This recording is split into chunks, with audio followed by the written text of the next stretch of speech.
पिता जिन वाणी सच्ची माता, गुरुदेव ही हमारे सन्मार्ग के प्रदाता। अरहंत मेरे मस्तक आगम हो मेरे चक्षु, साधु हो मम हृदय में बन पाए हम मुमुक्षु। श्रुतदेव गुरु भक्ति त्रैरत्न की हो शक्ति, अध्यात्म की हो युक्ति, मंजिल मिलेगी मुक्ति। गुरुवर के बोल लगते ज्यों कुंद कुंद वाणी, लख उन की वीर चर्या तेरे लाखों भव्य प्राणी। कर्तव्य निष्ठ जीवन उपकारी हो ये तन मन, श्रद्धा सहित हो चिंतन बने कर्म मुक्त चेतन। साधर में सब हमारे बचपन हो या जवानी, मिल जाए एक रंग में पय में मिले जो पानी। पापों का जब हो तांडव पहले बनूं मैं कायर, जब धर्म की हो बेला पहले हो हम उजागर। भक्ति हो बन जाऊं मैं विनय वीर, विपदाएं आवे सम्मुख छोड़ूं कभी न मैं धीर। जब तन में उपजे व्याधि या मन में होवे आधि, न चाहूं कुछ उपाधि गुरु पद में हो समाधि।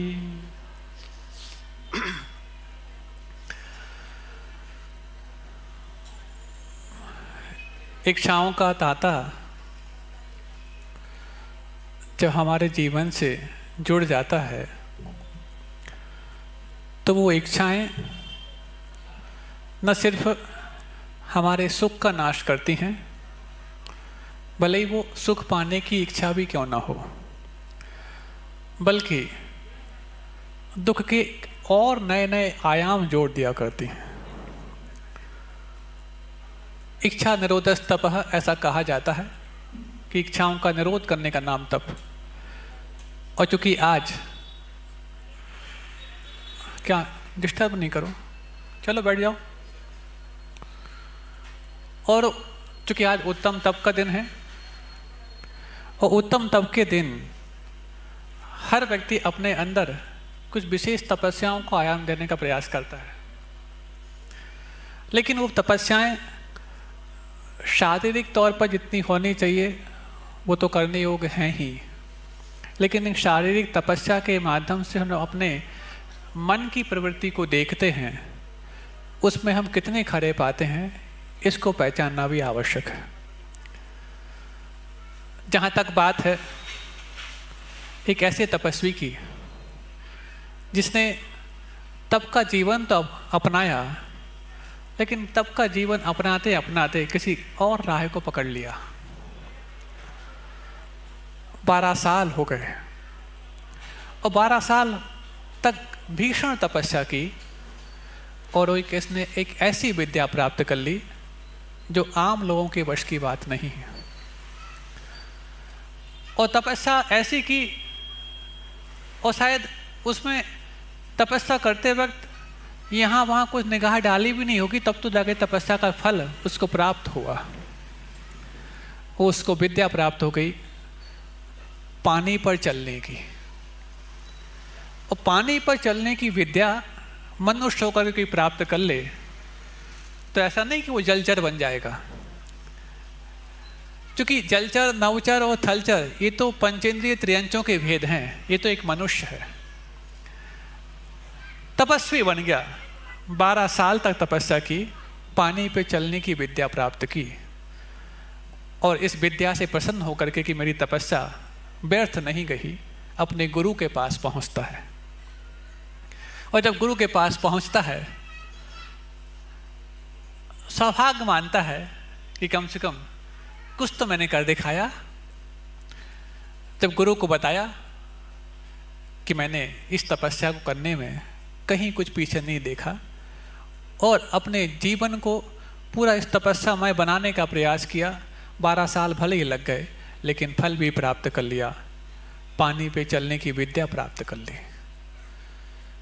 गुरु कहते हैं तुम्हारी विद्या 2 कौड़ी की है। अरे जमीन पे चलना जिनको नहीं आता ढंग से, वो पानी पे चलने की महारत हासिल कर लें, और आप बोल रहे हो कि वो विद्या, वो महारत 2 कौड़ी की है। बोले हाँ 2 कौड़ी की है। नाव वाले को 4 आने देते, वो पार करा देता, और 4 आने की तुमने जो होने वाली विद्या को 12 साल खपा दिए, तो तुम्हारी विद्या 2 कौड़ी की नहीं तो और क्या की है। जीवन में अधर चल पाना और आधार के साथ चल पाना बहुत अंतर होता है बंधु। अधर में चलना इसको व्यक्ति महारत मानता है, लेकिन आधार के साथ जीवन ऐसा जीना ताकि हम स्वयं तो अधर में ना माने जाएं, बल्कि हमसे जो प्राप्त करे वो भी अधर में ना लटक जाए, उसको बोला जाता है साधना और तपस्या। तो जैसे उस तापसी के लिए उसके गुरु ने ये बात सुनते ही सिरे से खारिज कर दी,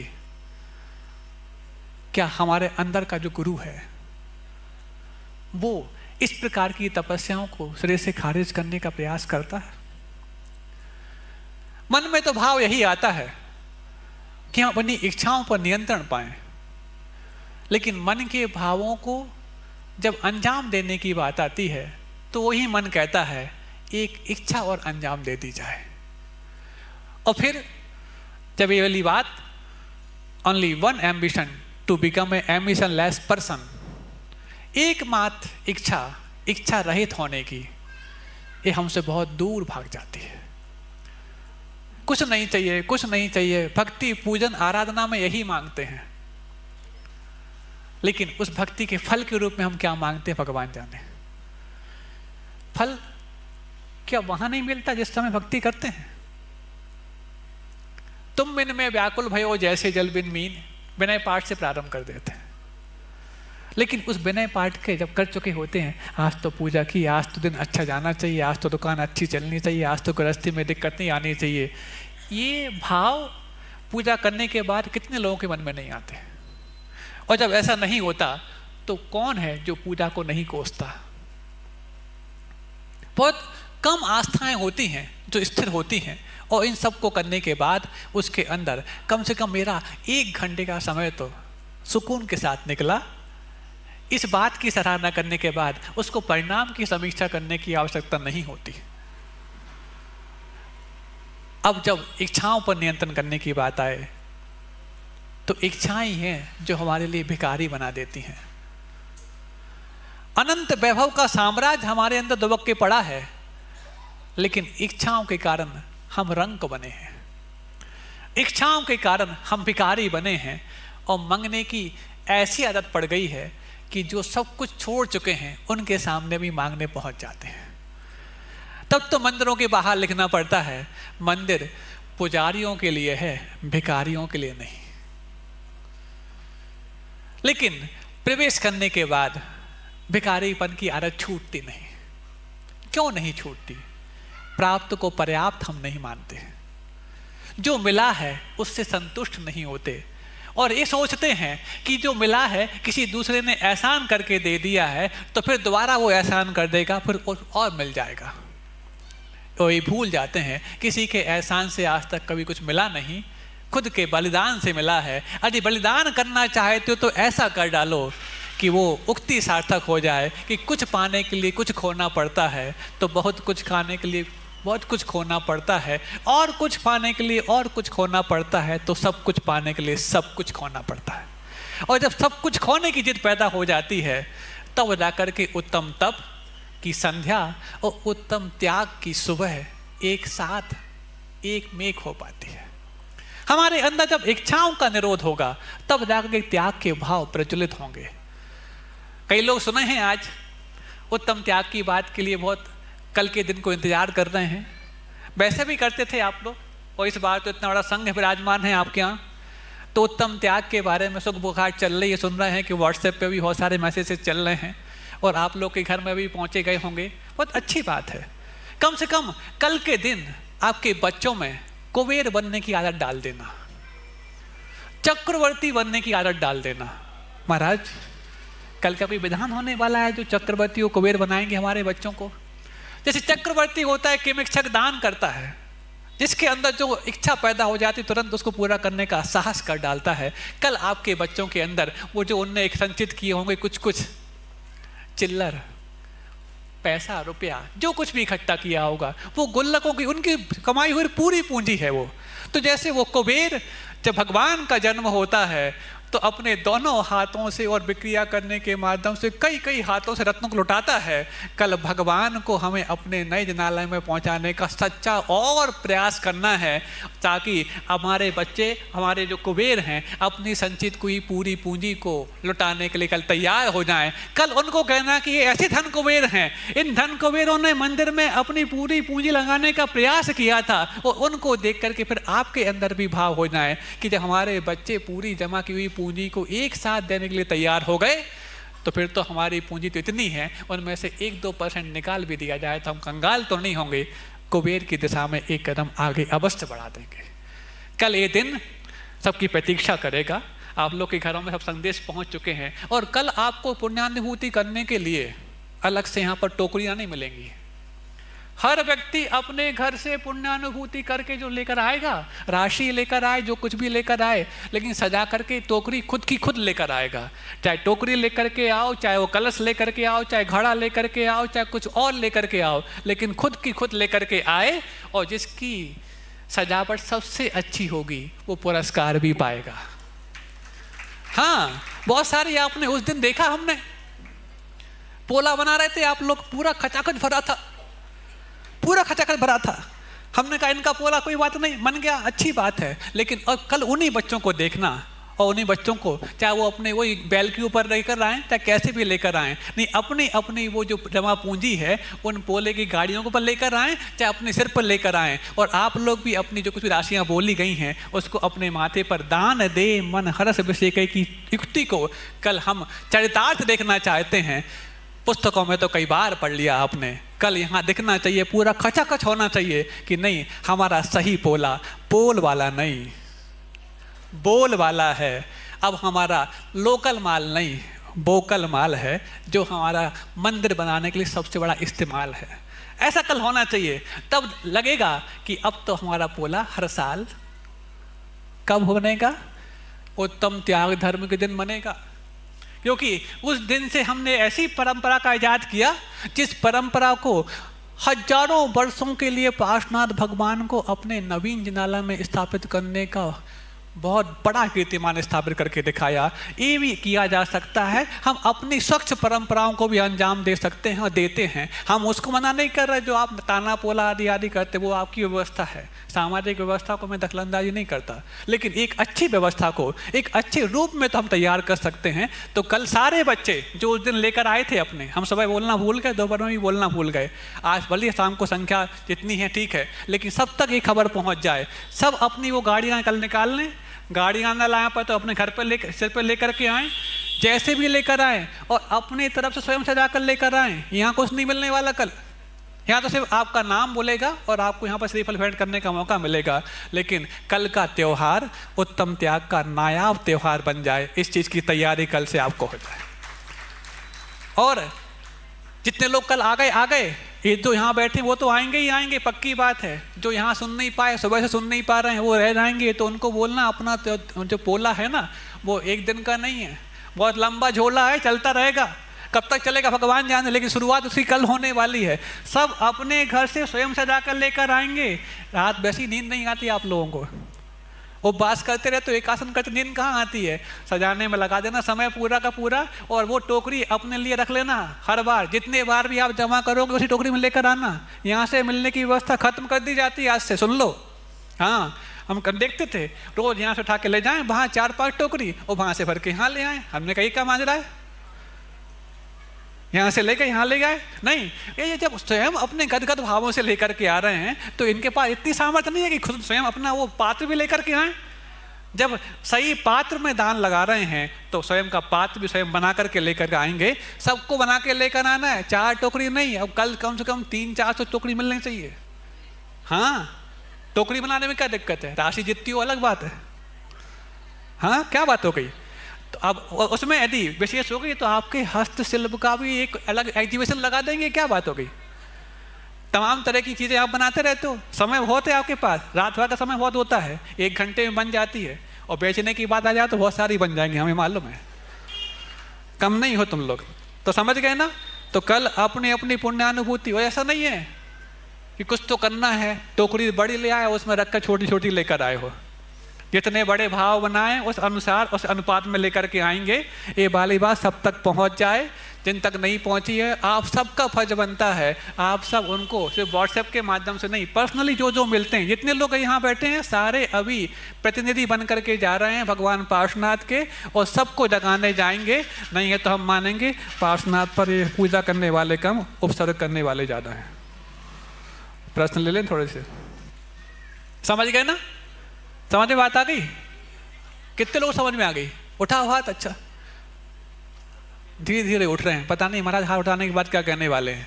जिनको बात समझ में आ गई, जिनने हाथ उठाए हैं, अब वो ऐसे 10-10 लोगों को लेकर आएंगे।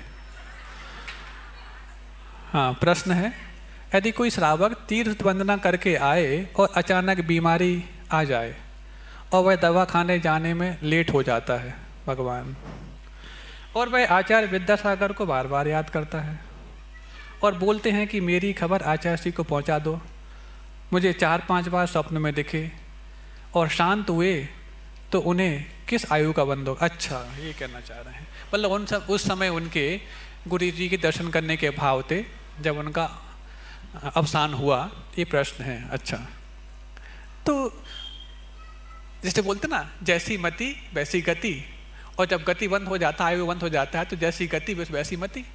यदि उनका आयु बंद पहले हो चुका है तो उस समय इनके शुभ परिणाम बता रहे हैं कि उनको सदगति ही मिली होगी, और इस सदगति के माध्यम से उनका तो भला हो गया, हो जाएगा। अब आपको उनके देखने की, उनको याद करने से अपना भला कैसा करना है वो प्रारंभ कर दो, आपका भी भला हो जाएगा।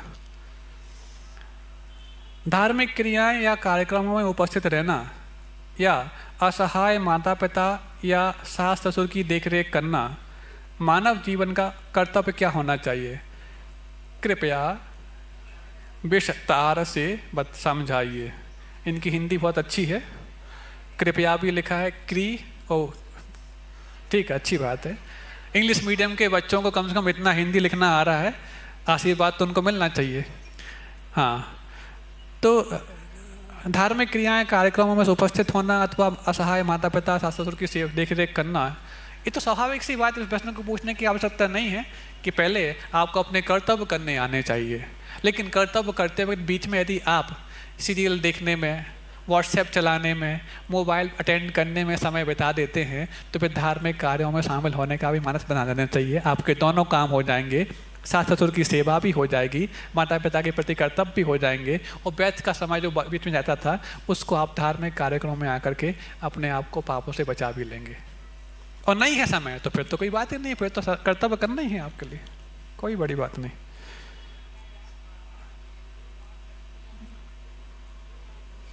क्या लिखा ये, महाराज जी 4 पीछी हैं, 4 पीढ़ी हैं। अच्छा, शोर हुआ है, शोर के शोर लिखा है इसमें। कितने दिन पालन करना चाहिए, जनवाणी में सब लिखा तो हुआ है। हाँ, ये बस है कि पीढ़ियों को गिनने की जो व्यवस्था है वो हर व्यक्ति को नहीं आती। पीढ़ी गिनना पहले व्यवस्थित समझ लो, फिर उसके बाद जनवाणी में लिखा है कितनी पीढ़ी तक कितना शोर, कितना सूर तक आपको मिल जाएगा। अच्छा, 3 in 1 है। पहले माता पिता अपने बच्चों को गुरुकुल एवं पाठशालाओं में पढ़ने भेजा करते थे, जहाँ संस्कार के साथ शिक्षा दी जाती थी। आज कॉन्वेंटी शिक्षा ही सब कुछ हो गई है। कॉन्वेंटी, अच्छा, बहुत अच्छा। तब बच्चों में संस्कार कैसे होंगे? कृपया आप मार्गदर्शन करने की कृपा करें। धन्यवाद, आपने इतना अच्छा आदेश दिया हमारे लिए। हाँ पहले गुरुकुल और पाठशालाओं में पढ़ने भेजा करते थे और संस्कार के साथ शिक्षा दी जाती थी। आज कॉन्वेंट की शिक्षा हो गई है। तब बच्चों में संस्कार कैसे होंगे? उस समय के संस्कार सिखाने से नहीं, दिखाने से सिखाए जाते थे, और आज सिखाने की पूरी कोशिश की जाती है और दिखाने के नाम पर और देखने के नाम पर उनको कोई भी एक उदाहरण देखने को नहीं मिलता। वहाँ पर इतने उदाहरण हुआ करते थे कि किसी एक उदाहरण को वो देखने से चूक जाए, लेकिन 10-5 उदाहरण आसपास और मिलते थे, उससे जुड़ करके वो अपने जीवन को संस्कारमय बना लिया करता था। शिक्षक भी संस्कारी हुआ करते थे, माता पिता भी संस्कारी हुआ करते थे, पूरा आसपास का परिवेश भी संस्कारवान हुआ करता था। अब किसको फुर्सत मिली कि इस परिवेश से निकल करके खुद को संस्कारी बनाए? तीव्र ही कर्म उदय हुआ करता था जब कोई व्यक्ति इतने अच्छे माहौल से निकल करके वो गलत राह पकड़ ले, और आज तीव्र ही पूर्ण हुआ करता है इतने गंदे माहौल से निकल कोई अच्छी राह पकड़ ले, क्योंकि आपके बच्चों को देने वाली शिक्षा जिनके द्वारा दी जा रही है वो स्वयं असंयमी हैं। तो असंयमियों से आप अपने बच्चों में संयम और संस्कार की उम्मीद कैसे कर सकते हैं? क्या कोई असंयमी आपके बच्चे को संयमी बना सकता है? क्या वे संस्कारवान आपके बच्चे को संस्कार दे सकता है? तब आप छांट लो आपके बच्चे जहाँ पढ़ रहे हैं वहाँ पर कितने संयमी हैं और कितने संस्कारवान लोग हैं, जिनके हाथों में आप अपने बच्चों की रक्षा का दायित्व सौंपते हैं। आज तो उन्हीं से ही सुरक्षा का भय पैदा हो गया है। इसके अलावा ज़्यादा कुछ कहने की आवश्यकता नहीं है, लेकिन जहाँ पर जिन जीवन को संयममय बना दिया गया है, चाहे वो पहले के गुरुकुल हों, चाहे वो प्रतिभा स्थली जैसे वर्धमान के गुरुकुल हों, ऐसे सबसे पहले दीदियों को संयमी बनाया गया। दीदी यहाँ और संस्कारवान हुई, तब जाकर के उन पर आपके बच्चों की शिक्षा व्यवस्था और संस्कार देने की जो कुछ भी परिणति है उनके ऊपर ली गई। नहीं है तो फिर चलता रहता है वैसे ही, जैसे अन्य स्कूल है वैसे ये स्कूल हो जाते। लेकिन नहीं, पहले शिक्षक संस्कारवान हो, शिक्षक संयमी हो, तब जाकर के बच्चों को संयम की हम उम्मीद कर सकते हैं। परम पूज्य मुनि श्री समता सागर जी महाराज के प्रयासों में पूर्व में नागपुर के प्रत्येक मंदिरों में पाठशाला की स्थापना कराई थी। 16-17 पाठशालाओं में आज मात्र 3-4 पाठशालाएं कैसे भी चल रही हैं, बाकी बंद हो गई हैं। समाज एवं मंदिर के ट्रस्टीगणों से पाठशाला को सहयोग ना के बराबर है। बिना आर्थिक सहयोग के पाठशाला का संचालन अति कठिनाई से हो रहा है। कृपया मार्गदर्शन देने की कृपा करें। देखो, इस बारे में कई बार हम बोल भी चुके हैं, मंच से भी बोल चुके हैं और कमरे में भी बोलते हैं, और कल उसका एक शंखनाद हो ही रहा है। व्यवस्थित रूप से आपकी यहाँ की पाठशाला कल अपना मूर्त रूप प्राप्त करने वाली है। इसको इतना अच्छा आदर्श रूप आप दे दो ताकि बाकी सब जो पाठशालाएं अभी बंद होने की कगार पर आ चुकी हैं, आपको देख करके आकर्षित होकर के खुद की पाठशाला को दुरुस्त करने का उपाय सोच लें। इससे बड़ा और कोई प्रयोग नहीं हो सकता, क्योंकि हम सब तक तो जा नहीं पाएंगे और सारे लोग यहाँ पर आ नहीं पाते हैं, तो वहाँ तक बात पहुँचे कैसे? लेकिन आप यदि एक अच्छा उदाहरण प्रस्तुत कर देते हैं, आदर्श प्रस्तुत कर देते हैं, तो आपकी सुगंधी वहाँ तक अवश्य पहुँच जाएगी। और फिर पूछेंगे कि ये आपने कहाँ से सीखा, तो आप बता देना कि यहाँ जो महाराज लोग आए थे उनके माध्यम से अपने आप को मैंने बनाया है। एक तुलसी नगर का भी व्यवस्थित रूप हो गया है, कल यहाँ का भी होने वाला है, 2-3-4 के और हम देखते हैं, धीरे धीरे आपका हो जाएगा। लेकिन ये प्रश्न तो अब यहाँ पर हम क्या बताएं? यहाँ पर तो आपकी पाठशाला वाले लोग ही हैं, उनका तो कल चालू हो ही रहा है। बाकी जो बंद हो गई हैं वो यहाँ पर आए नहीं, उनको हम बिना आए कैसे बता दें? वर्तमान में मुनियों के अस्तित्व को नकारने वाला संप्रदाय पैसे के बल पर घर घर से बच्चों को कार मोटर द्वारा एकत्रित कर ले जाते हैं और बच्चों को महंगे महंगे इनाम एवं खाने पीने के साथ धर्म के साथ विघटन के बीज बो रहे हैं और माँ बाप बच्चों को भेज देते हैं। आज तो शुरुआत है, अतः आप कृपया मार्गदर्शन करें। इसके बारे में हम ये तीनों प्रश्नों के उत्तर हम कई बार मंच से दे चुके हैं, बल्कि इतना जब कुछ कहा तब तो जाकर के आपके अंदर वो थोड़ी सी अलग जगी कि हाँ कुछ सोचना चाहिए। पूरा एक दिन प्रवचन इस पाठशाला के ऊपर दिया था और आप जैसे यहाँ तक उदाहरण दे दिया था कि यदि आपको भूख लगी है और खाने को कुछ ना मिले तो क्या जहर खिलाते हैं?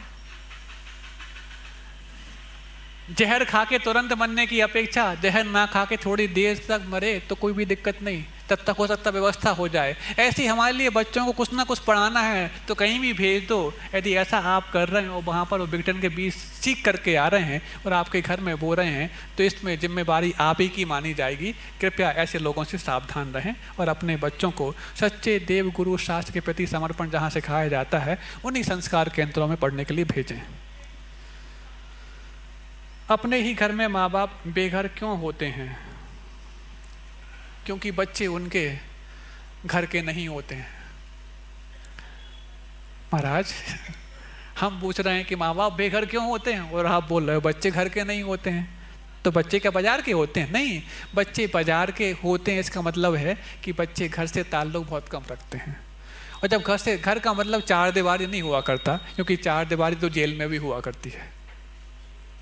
चार दीवारी तो वहाँ भी हुआ करती है जहाँ पर यातनाएं दी जाती हैं, लेकिन चार दीवारी जहाँ पर प्रार्थनाएं की जाती हैं उसको घर नहीं जिनालय बोला जाता है, और जहाँ पर यातनाएं दी जाती हैं उसको जेल बोला जाता है। तो यातनाओं को यदि प्रार्थना का रूप देना यदि आपको आता है वो तब संभव है जब उसकी बीच की कड़ी जिसको घर बोला जाता है उसको आप संभालने का प्रयास करते हैं। माता पिता हर बच्चे को तब तक गलत लगते हैं जब तक वो स्वयं बच्चे वाला नहीं हो जाता, और यदि इस बीच में बच्चे वाला होने के पहले यदि वो जॉब वाला हो गया तो फिर बड़े होने के बावजूद भी उसको अपनी गलती का एहसास नहीं होता। जब तक वो बच्चा एहसास कर पाता है कि मेरे माता पिता सही थे, तब तक उसके बच्चे उसके सामने होते हैं जो ये कहते हैं कि मेरे माता पिता गलत हैं। आपने यदि अपने बचपन की उस गलती को स्वीकार करके और जल्द से जल्द कदम उठाए होते कि आपके माता पिता को अपनी गलती का प्रायश्चित और पश्चाताप करने का आपने जरिया बनाया होता तो शायद ये नौबत नहीं आती कि आपके माता पिता आपके घर में बेघर हो जाते। क्यों हो रहा है? और इसके पीछे कारण आप अपने घर में ऐसे सारे सीरियल्स मूवी जो सब कुछ दिखा रहे हैं जो पूरा आइसोलेशन सिखा रहे हैं।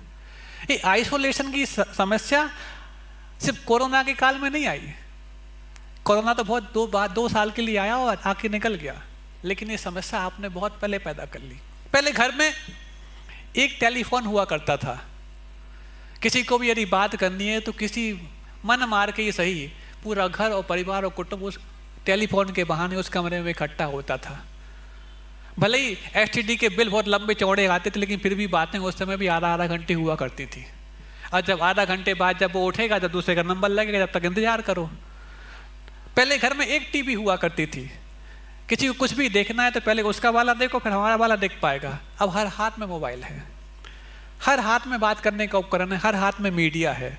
तो ये आइसोलेशन आपने स्वयं तो बना लिया, ये अलग से आपको पृथक नहीं कराया गया, आप स्वयं अलग होते चले गए। पहले एक कुआं तालाब बावड़ी हुआ करता था पूरे शहर और गांव में, पूरा समाज पानी के बहाने एक हो जाया करता था। आज तो हर घर में, हर कमरे में और हर बेड पर नल लगे हुए हैं। पानी भी मांगने वाला आपके घर में कोई नहीं है और पानी भी भर के देने वाला आपके घर में कोई नहीं है। ऐसे घर का नाम तो बेघर हो जाना है। आप इन सब व्यवस्थाओं से जितने उलझते जाएंगे उतने अपने घर को अनाथ आश्रम और वृद्धाश्रम बनाते जाएंगे। जितना इन व्यवस्थाओं से अपने आप को निकालेंगे उतना ही आपका घर एक मंदिर बन सकता है, नहीं है तो कैद खाना तो बन ही चुका है। सच्चे लोगों को ही हमेशा सफाई क्यों देनी पड़ती है? झूठे लोगों का ऐसे ही चल जाता है बिना किसी प्रूफ के। संसार ऐसे तो चलेगा, और संसार में यदि ऐसे लोग नहीं होंगे तो फिर मोक्ष मार्ग की आवश्यकता नहीं होगी, क्योंकि संसार में होता है सब जानते हैं, लेकिन मोक्ष मार्ग भी संसार में ही होता है, मोक्ष में नहीं, क्योंकि ये मार्ग है, मोक्ष नहीं। सच्चे लोग उस वक्त जब सफाई दे रहे होते हैं, वैसे सफाई देने के प्रयास करने की बजाय वो साफ रहने का प्रयास करें। सफाई उन्हीं को ज़्यादा देनी पड़ती जो साफ कम होते हैं। और जो साफ है ठीक है, जो नहीं देख पा रहा हमारे लिए साफ, वो अपनी आंखों को साफ करे। मैं खुद को सफाई देने का प्रयास क्यों करूं? और गलत लोग फल फूल रहे होते हैं, जब तक तेरे पुण्य का बीता नहीं करार तब तक तुझको माफ है, अवगुण करे हजार, सब जानते हैं।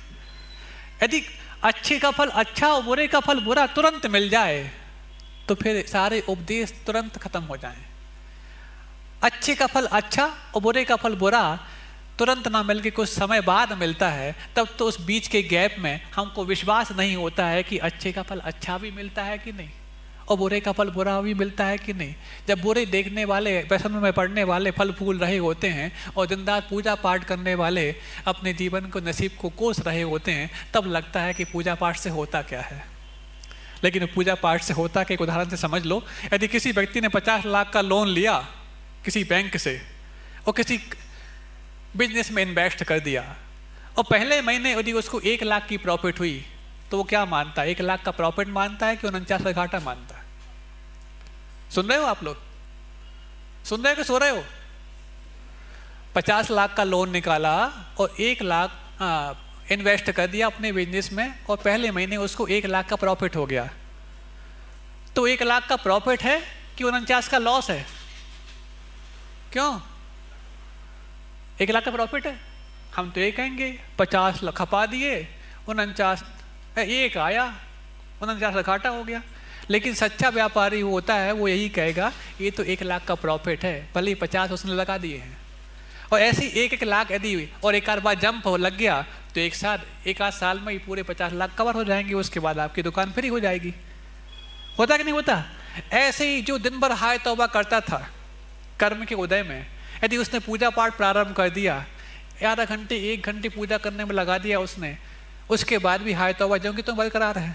अब वो क्या सोचता है? पूजा करने के पहले भी हाय तौबा थी, पूजा करने के बाद भी हाय तौबा है। वो ये नहीं सोच पाता कि अभी तो 24 घंटे हम हाय तौबा करते थे, कम से कम 1 घंटे सुकून तो मिल गया पूजा पाठ करने का। ये उसका 1 लाख का प्रॉफिट है, ना कि 49 का घाटा है। इस व्यक्ति को इस बात को तो समझ जाता है, फिर उसको प्रश्न हमेशा के लिए समाप्त हो जाता है। अगला, गुरुवार आप लोग जब 3-3 दिन तक लगातार एक ही आसन पर बैठकर तपस्या करते हैं तो उस समय की अनुभूति बताइए। अनुभूति बताई नहीं जाती, की जाती है। हाँ, पुण्य अनुभूति बता रहे हैं, वो कल कर लेना। उत्तम ब्रह्मचर्य का अर्थ समझाइए। अभी आज क्यों समझना चाह रहे हैं? आने वाला है 3 दिन बाद, समझा देंगे। आज दोपहर में तत्वा सूत्र में एक बात आई थी। क्या आई थी? स्त्री राग कथा श्रवंता नवरांग निरीक्षण पूर्व संस्कार त्यागा पंच, ये सूत्र आया था ना। ये ब्रह्मचर्य व्रत की भावना के रूप में आया। अपन क्या समझते? ब्रह्मचर्य का मतलब मात्र स्पर्शन इंद्रिय जन्य संयम का नाम ही ब्रह्मचर्य है। जबकि उसमें क्या बताया? श्रवण यानी कानों का, निरीक्षण यानी नेत्रों का, रस इष्ट रस यानी कि घ्राण और रसना इंद्रिय का, पूर्वतानुस्मरण यानी कि मन का, और शरीर संस्कार त्याग ये मानी स्पर्श इंद्रिय का। ये 5 इंद्रियां और मन, इनको अपने काबू में रखना, इसका नाम ब्रह्मचर्य है। क्योंकि ब्रह्म मतलब आत्मा, आत्मा का चरण यदि आत्मा में नहीं हो रहा है तो कहाँ हो रहा है? इन 5 इंद्रियों के विषय अथवा मन के विषय में हो रहा है। और जो इनको नियंत्रित कर लेता है फिर उसका ब्रह्म में चरण अपने आप होने लग जाता है। महाराज श्री आलोचना पाठ में आता है, मेरे अवगुण न चितारो प्रभु अपनों व्रत संहारो। इसका अर्थ क्या है? मुझे बहुत दिनों से समझ में नहीं आ रहा है, कृपया समाधान दें। एक आध बार और नहीं लिखी इसके बाद, बहुत दिन से समझ में नहीं आ रहा है, प्रयास किया था और नहीं आया, किसके बाद? चलो कोई बात नहीं।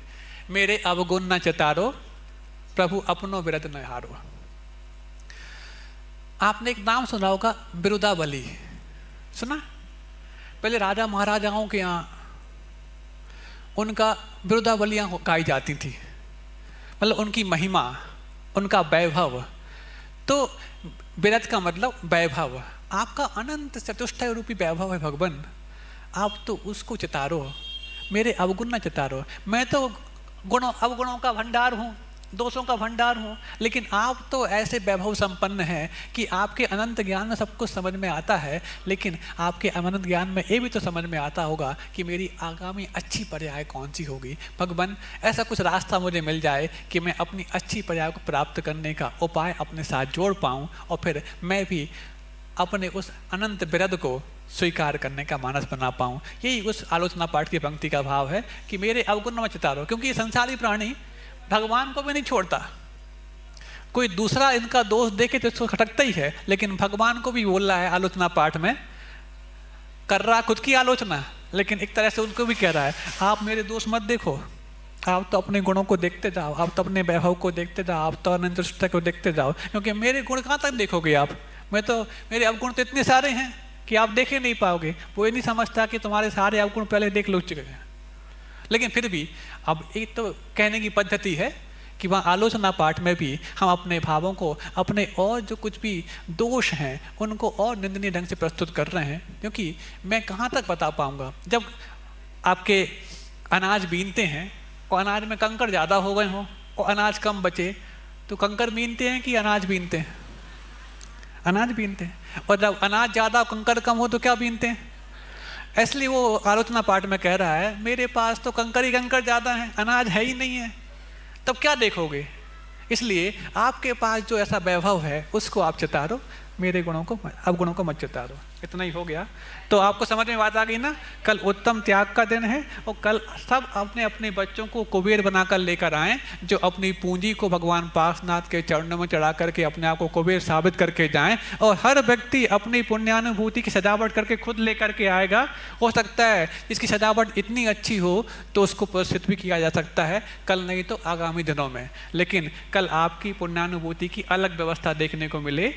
सब अपनी अपनी सामर्थ्य के हिसाब से कल उत्तम त्याग का दिन निभाएं और खुद के लिए स्वयं एक आदर्श बन पाएं, ताकि नागपुर का नाम अब चुकाने के नाम में भी सबसे आगे आए, चूक जाने के नाम पे नहीं। अहिंसा परमो धर्म की, बोधि समाधि परिणाम शुद्धि, स्वात्मोपलब्धि शिव शौक सिद्धि, चिंता मणिम चिंतित वस्तु दाने, त्वाम वंदे मानस ममास्तुते। क्या कुछ कह रहे हैं? हाँ।